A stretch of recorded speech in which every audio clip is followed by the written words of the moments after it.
बारिश के मौसम में चाय के साथ अगर कुछ मीठा, कुछ खस्ता खाने का मन करे तो ये मीठी मठरी एक बहुत ही बढ़िया ऑप्शन हो सकता है, जिसे हम चिरोटे भी बोलते हैं। Hello guys, welcome back to my channel और मैं हूँ आपकी दोस्त स्नेहल। आप सभी का स्वागत है आपके अपने स्नेहल्स कोल्हापुरी किचन में। तो चलिए दोस्तों, आज बनाते हैं चिरोटे। तो चिरोटे बनाने के लिए मैंने यहाँ पर लिया है 1 किलो मैदा और मैदे को हमें अच्छे से छान कर लेना है ताकि इसमें अगर कोई गंदगी हो तो वो साफ हो जाए। अब हमें लेना है वनस्पति घी या फिर डालडा। मैंने यहाँ पे 1 कप के करीब वनस्पति घी लिया है और इसे हमें अच्छे से गर्म करके लेना है। जब वनस्पति घी या फिर डालडा अच्छे से गर्म हो जाए तब हमें गैस की फ्लेम बंद कर देनी है। अब हमने जो मैदा छान कर लिया था उसमें हमें इस गर्मा गर्म मोयन को डाल देना है। आप वनस्पति घी की जगह तेल या फिर घी का इस्तेमाल भी कर सकते हो। अब हमें मैदा और मोयन को अच्छे से मिलाकर लेना है। मोयम गरम है इसलिए मैं यहाँ पर स्पैचुला का इस्तेमाल कर रही हूँ। आप डायरेक्टली हाथ मत लगाइए, नहीं तो हाथ जल सकता है। जब वनस्पति घी नॉर्मल टेम्परेचर पर आ जाए तब हाथों से मोयन और मैदे को अच्छे से मसल कर इकट्ठा करना है ताकि मोयन मैदे में अच्छी तरह से लग जाए। मैदे में मोयन अच्छे से डला है कि नहीं ये हमें कैसे पता चलेगा? तो हमें आटे की एक मुट्ठी बनाकर लेनी है।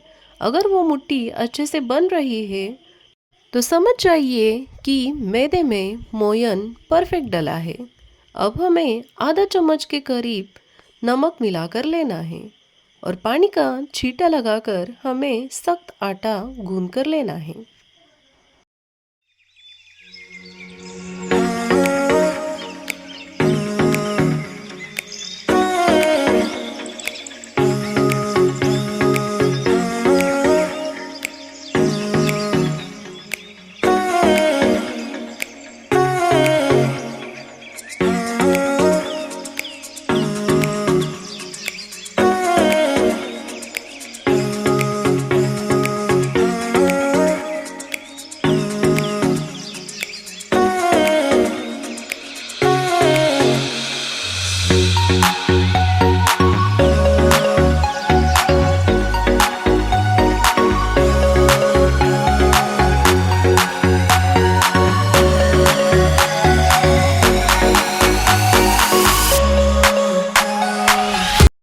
तो देखिए दोस्तों, आटा सख्त गूंदकर तैयार हो चुका है।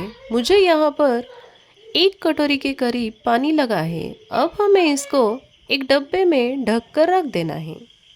10 मिनट के बाद मैंने आटा निकाल कर उसको थोड़ा सा गूंद कर लिया है। अब इसके हमें लोई बनाकर लेनी है। तो मैंने यहाँ पर थोड़ा सा आटा लिया है और उस आटे की मैंने 4 लोइयाँ काट कर ली है।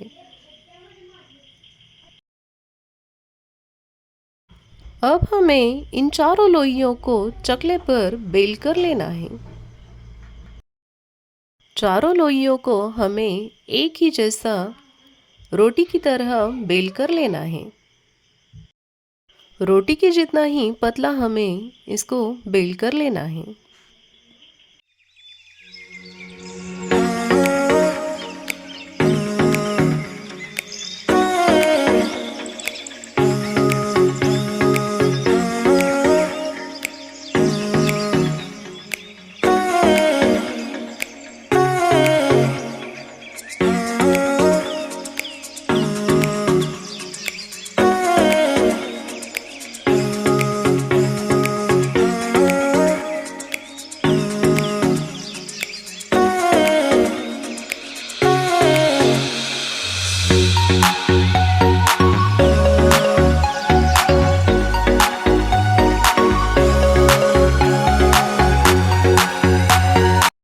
तो देखिए दोस्तों, यहाँ पर हमारी सारी रोटियाँ बेलकर तैयार हो चुकी है।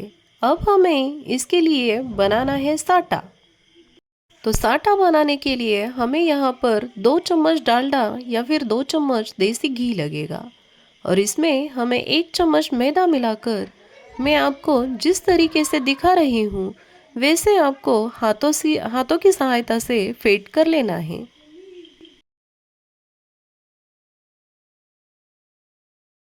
और ये फेंटते समय एक ध्यान रखें कि इसमें कोई लम्स या फिर कोई भी गांठ ना हो। ये साटा लगाने से हमारे चिरोटे जो है वो बहुत ही ज़्यादा क्रिस्पी बनकर तैयार होते हैं। इसलिए साटा 2 या फिर 3 चम्मच बना कर ले। अगर आपको साटा ज़्यादा लगे तो इसी रेशो में आप फिर से साटा बना कर ले सकते हैं। अब हमने जो चपाती बना कर रखी थी उस पर इस साटे को अच्छे से लगा कर लेना है। साटा लगाने में कोई भी कंजूसी ना करें। बराबर मात्रा में अच्छी तरह से सारी तरफ साटा लगा कर ले। अब सारी चपातियों को हमें एक के ऊपर एक रख के लेना है और सारी चपातियों पर अच्छे से साटा लगा कर लेना है।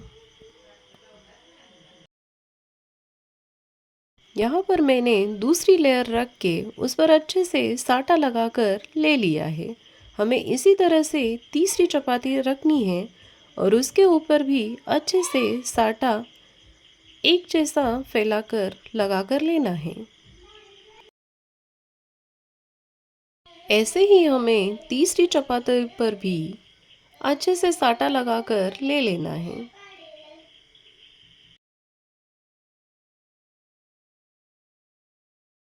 अब मैंने चौथी चपाती भी रख दी है और उसके ऊपर भी सेम तरीके से हमें साटा लगाकर ले लेना है।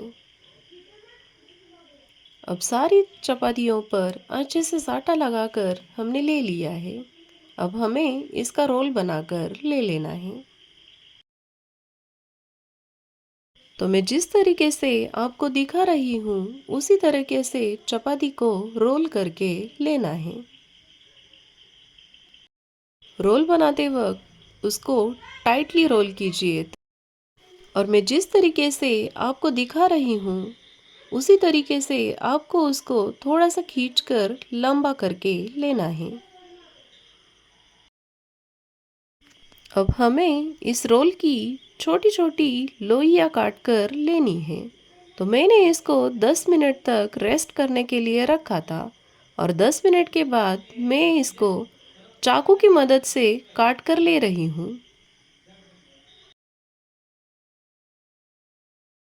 तो देखिए दोस्तों, मैंने यहाँ पर सारी लोइयाँ काट कर ले ली है। अब हमें इन लोइयों को मैं जिस तरीके से दिखा रही हूँ वैसे हमें बेल कर लेना है। हमें एक लोई को ले लेना है और उसको बीच में हाथों हाथों से थोड़ा सा प्रेस करके लेना है और फिर उसको हल्के हाथों से बेल कर ले लेना है। तो देखिए दोस्तों, मैं और एक लोई आपको बेल कर दिखा रही हूँ। तो मैंने पहले एक लोई ली, उसको हाथों से हल्का प्रेस करके लेना है और उसके बाद हमें बेलन की सहायता से उसको हल्के हाथों से बेल कर लेना है। तो इसी तरह हमें सारी लोइयाँ अच्छे से बेल कर लेनी है।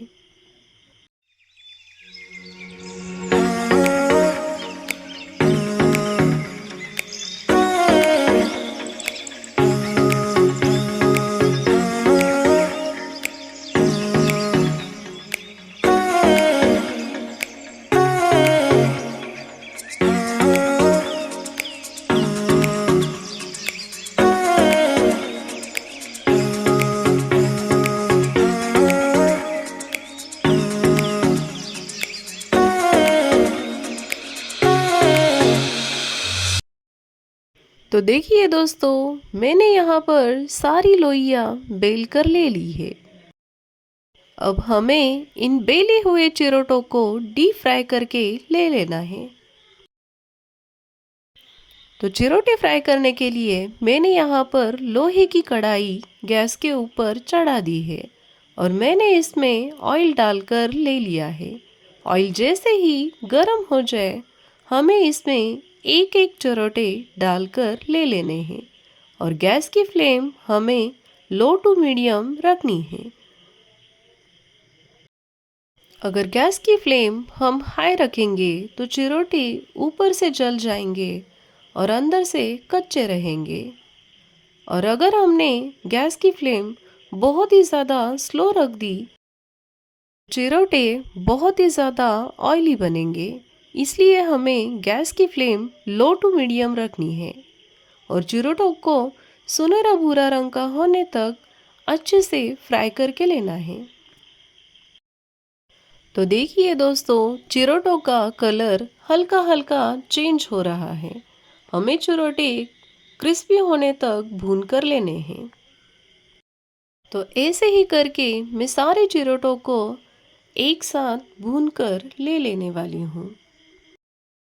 चिरोटे मीठे बनाने के लिए हमें शक्कर को पीस कर लेना है। तो मैंने यहाँ पर 2 कटोरी भरकर शक्कर मिक्सी में चलाकर ली है। तो देखिए दोस्तों, चिरोटों का कलर चेंज हो रहा है।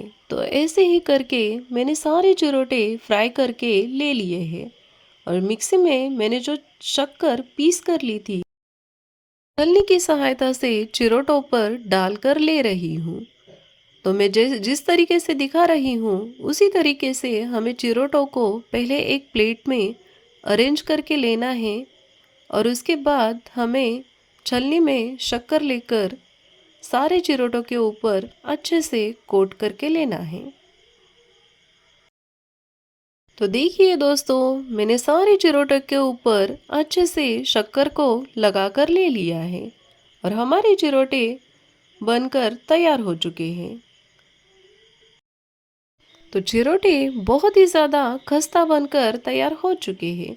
तो आप भी मेरे बनाई तरीके से चिरोटों की रेसिपी ट्राई करके देखिए और इस बारिश के मौसम में चिरोटों का आनंद लें। अगर आपको मेरे वीडियोस अच्छे लगते हो तो प्लीज़ मेरे वीडियोस को लाइक कीजिए, अपनी फ्रेंड्स और फैमिली के साथ ज़्यादा से ज़्यादा शेयर कीजिए और स्नेहल्स कोल्हापुरी किचन को सब्सक्राइब कीजिए। Thank you.